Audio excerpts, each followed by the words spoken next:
Hey everyone, and welcome to Almost Cancelled. I am Peter, that is Connor, and we are going to talk about The Flash, Season 3, Episode 15. It's called The Wrath of Savitar. Full spoilers for the episode. And a little behind the scenes, that is the fourth time I've said that intro. Something like that. Yeah, that sounds about right.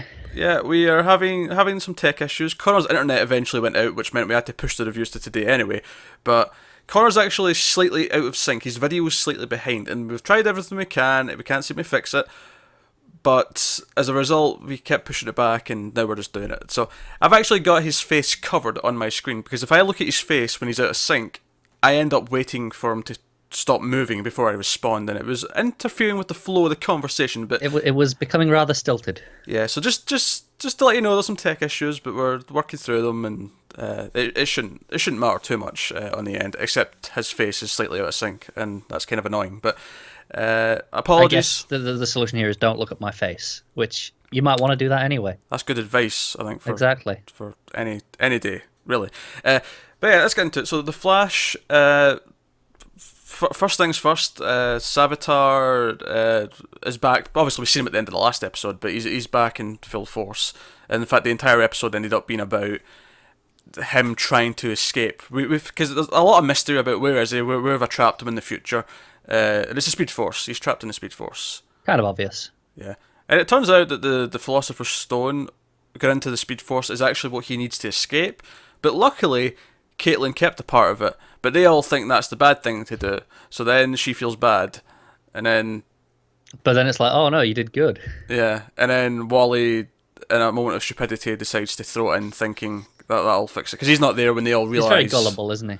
He is. He's a wee bit stupid in this episode, but I think for me because there was a moment in the episode that I really I did not appreciate his attitude is. When he gets Cisco to vibe him to the future and see Iris die, so he can see it through his own eyes and know exactly what's going on.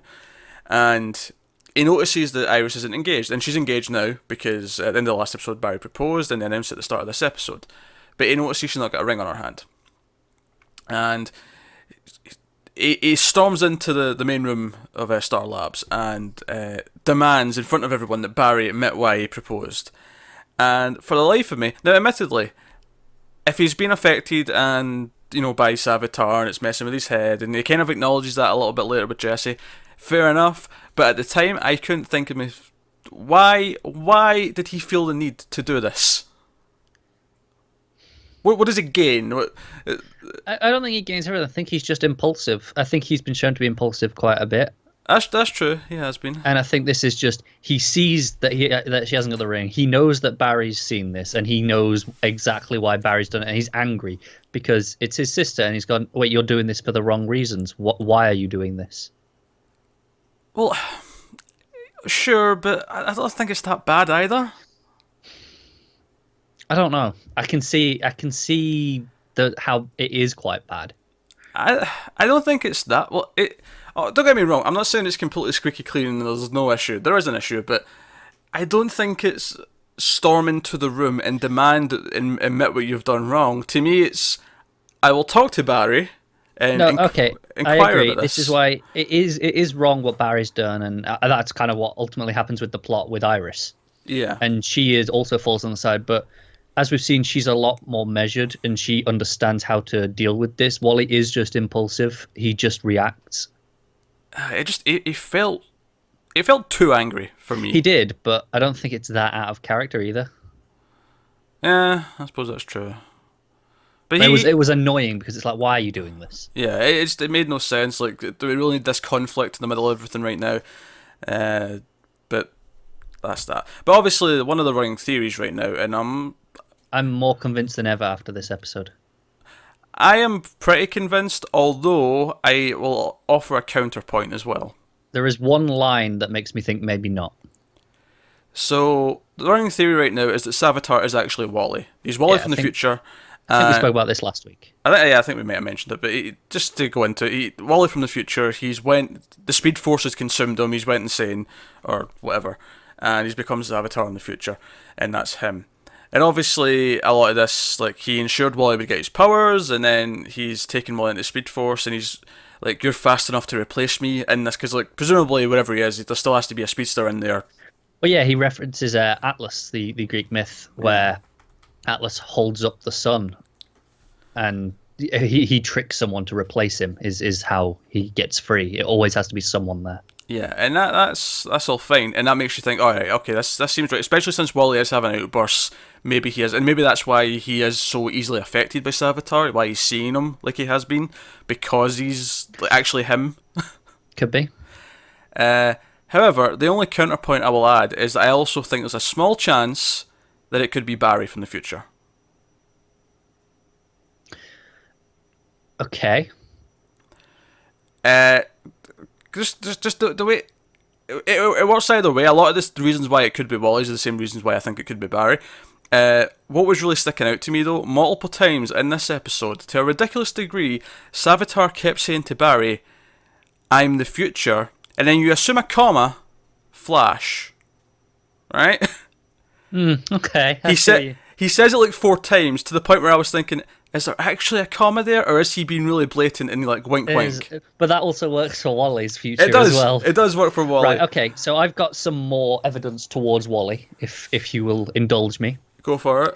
So we have the scene where they use Julian as the transmitter once again. 2 scenes, in fact. Well, yeah, but it's mainly the first one that I want to focus on for this. So they're talking to Savitar, and there's a few things. He says, "I'm only this way because of you."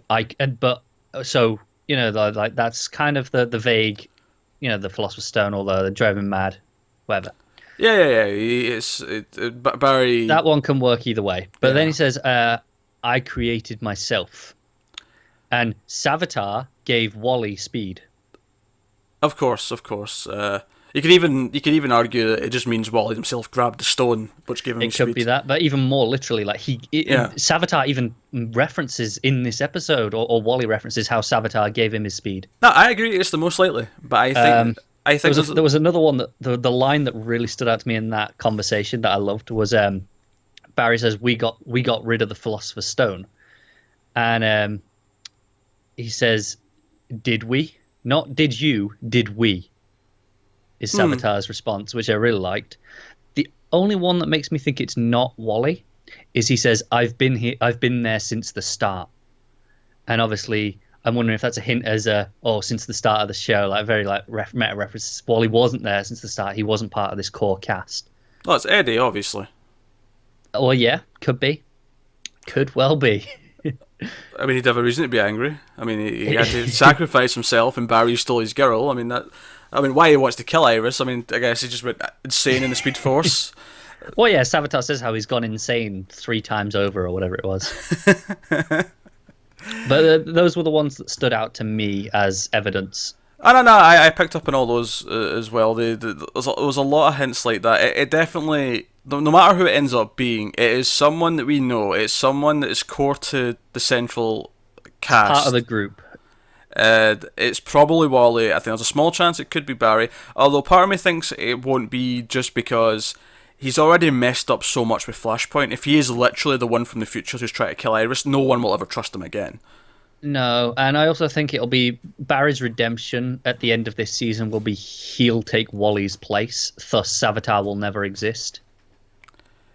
So probably. He'll take Wally's place in the Speed Force, and that'll be the... You know how they like to do this whole thing at the end of the season where something happens and then we pick up a few months later with the events and we've seen the effect. It'll be Barry has been missing in the Speed Force for a few months. Yeah, probably. Unfortunately, they'll have the balls to actually have him gone from the show for any length of time. Episode or 2 at most. At most. Yeah, they're not going to do it. I wish they did. The same way that Flashpoint kind of felt short-changed in that sense, where they didn't have the balls to commit to it for long enough for it to really have the impact. Yeah, but even that is like, they can still do it because it's still him on the show, whereas I don't believe I would love nothing more than for Barry to disappear for half a season and have Wally be the Flash. Oh, I agree. But I think what we'll get is he'll disappear at the end of this season, Wally will step up and be the Flash over the break, and then we'll come back and Barry will probably be back by the end of the first episode, to be quite honest with you. Yeah, no, I see him taking the place.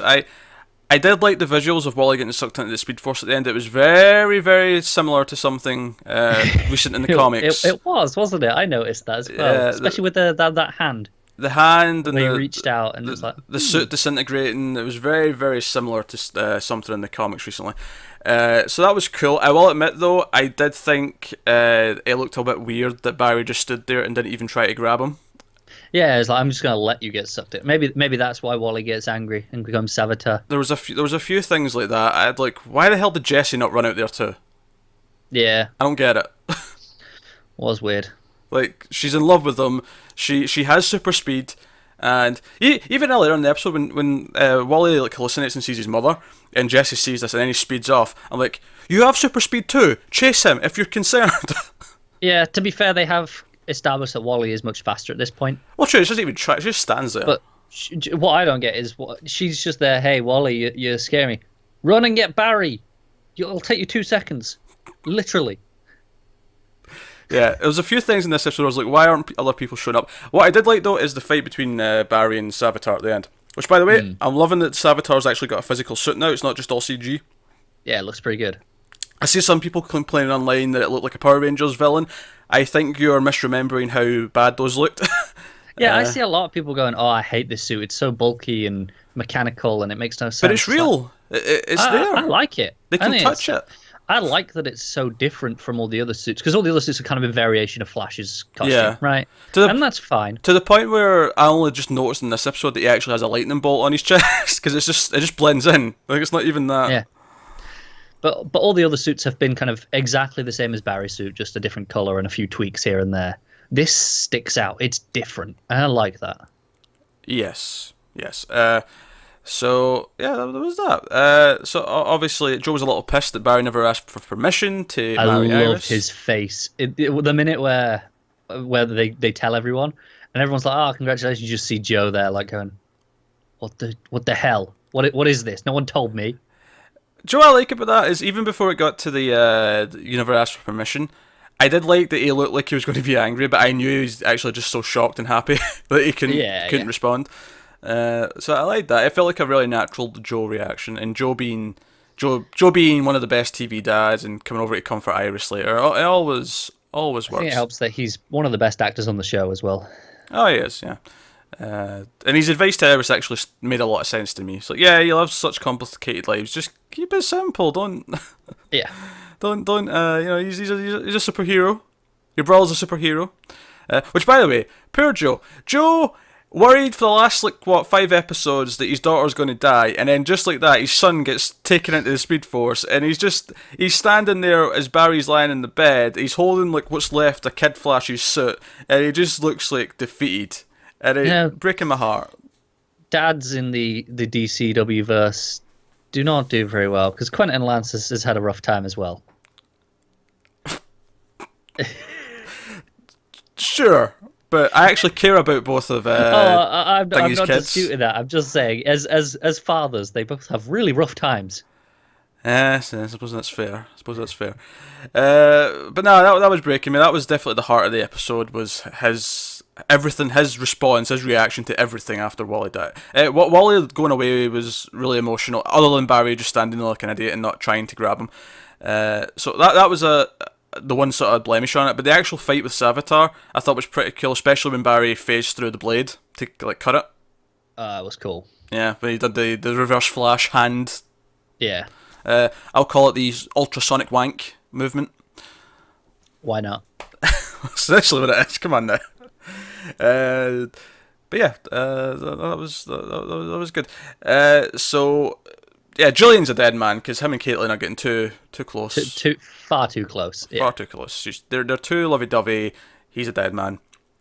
I can see him having to sacrifice himself along with he'll literally have to sacrifice himself. He'll actually have to die, and Barry will have to go into the Speed Force to save Wally at the end, which is cool. And I don't mind that we were predicting this, because him taking Wally's place is the right way for it to go. It should be that.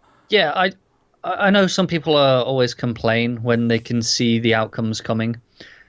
And for me, it's not a complaint. That's a sign of it's been seeded properly. It's the right way to Oh, go for the story often. We've said this before about twists in the past. We've definitely talked Yeah. about how sometimes you should be able to put some things together because it's seeded properly. If it's not, then it might just be out of nowhere and Just feels cheap. It feels cheap, yeah, because it is just like whoa, a twist got you there. You didn't see that coming. Yeah, that didn't happen on Arrow last week. We're going to name this character the character that this masked person was in the comics, but then we'll make him a different masked person to fill you with comic no readers. logic whatsoever, just because we can. Anyway, so it was a pretty good episode of Flash. There was a couple of obviously there was a couple of times when Molly was getting angry that it was a little bit annoying, and there was Barry standing just there at the end, and Jesse not running out there when her boyfriend's in danger. Yeah, I think for me my biggest problem was Wally was just too gullible. He never. I feel like he'd ask for help. He would go to them, even when they're angry at him, even when he's angry at them. He's never been shown not to trust them, and this he kind of just took it upon himself. Yeah, there was a couple of little character things like that that just felt just a touch out or just a touched force so they could get to the plot, which is a bit of a shame. But the actual big moments did deliver quite well. Also, I loved the money shot of when Flash and Savitar have like the punch. And it kind of freezes. It goes to the slow motion spin. Thought it looked fantastic. Yeah, I agree. The last 10 minutes, other than Barry standing there doing nothing and Jesse not going, the last 10 minutes were pretty fantastic. So, I'm generally pretty upbeat about the episode. It was a good episode. Big stuff happened. Wally disappearing at the Speed Force was definitely the highlight sort of shot. Mainly because I'm a big fan of the comics, obviously, and that was a big thing recently. And it's exciting to see that we get into that sort of stuff in the show, which is impressive how much it's done in 2.5 seasons, almost 3. Although the favourite comedy moment for the episode is when Barry says to Cisco about best man, and then HR just steps in and goes, "Yep, I'll do it." Yep. Fantastic. So good. But that's this week's Flash. Let us know what you thought in the comments below. Like and subscribe and all that stuff. Helps us out a lot if you do. Get us on Twitter at mailed_fuzz for channel updates. Individual Twitters are on the screen for general everyday ramblings. But that's the Flash. Again, sorry it was a bit later than usual. Tech issues abound, but we're here now. So thanks for watching, guys. We will see you next. Oh, actually, one last thing. Oh? I almost forgot. Not about the show. When we tried to record this last night, the second issue we had after the sync problem was that Connor was having fits. So if you don't know this, Connor has chronic hiccups, and he's every so often you get a random hiccup, but every so often he'll have like a hiccup attack where he's like sitting there for 10-20 minutes and he just can't do anything because he's in pain from hiccups. It was really bad last night. I physically couldn't move. I was struggling to breathe. I caught some of this on camera. Of course you did. Kept that quiet, didn't you? Well, you kept putting your head down in pain, so it was very easy to just sneak in the record. And so, as a little treat, before the music hits, you'll get to see Connor in pain, and you get to see me laughing at his pain, and you can enjoy this little brief outtake of the previous attempt at recording this. So, enjoy, people. Thanks for watching, guys. We'll see you next time. Oh.